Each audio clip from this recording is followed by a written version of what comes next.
The pink tax refers to a markup on goods and services marketed toward women when men pay less for a similar product.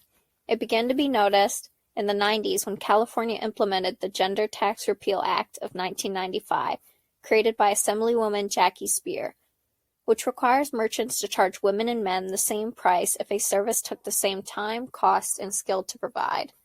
This was directed more towards services such as haircuts and car repairs than products. Since 2016, Speer has been attempting to get the Pink Tax Repeal Act past the federal level, which requires equal pricing for both goods and services. The daily implications are millions of women having to pay more for everyday products that are of the same quality of those sold cheaper to men. Something as simple as a shampoo that is identical in every other way than scent can cost up to 48% more for women. It is something that affects all women, but all others could also become affected to it if buying women's products for themselves or others, such as children. A study done by the New York City Department of Consumer Affairs found that girls' toys cost on average 2 to 13% more than boys' toys that are the exact same other than color. It affects women of color worse as well, as they earn less and then have to spend that lesser income on higher-priced products.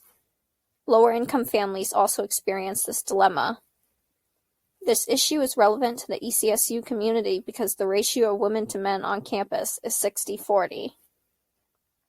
There needs to be more female representation in the government in order to make a change. The pink tax is lower in countries that have higher female representation. One of the biggest causes of the pink tax are that tariffs imposed by the government are higher on women's clothing items than on men's. The clothing companies must charge more for those specific items in order to make up for that loss. In 2007, several clothing companies made a lawsuit against the United States to make the tariffs equal, but it failed. There needs to be a higher representation of women who can fight for their rights or of men willing to make a change. The Pink Tax Repeal Act must also be passed in order to see a real change.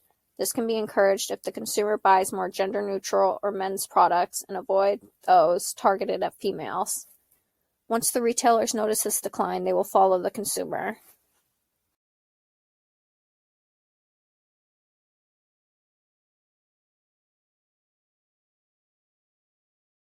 Created using Powtoon.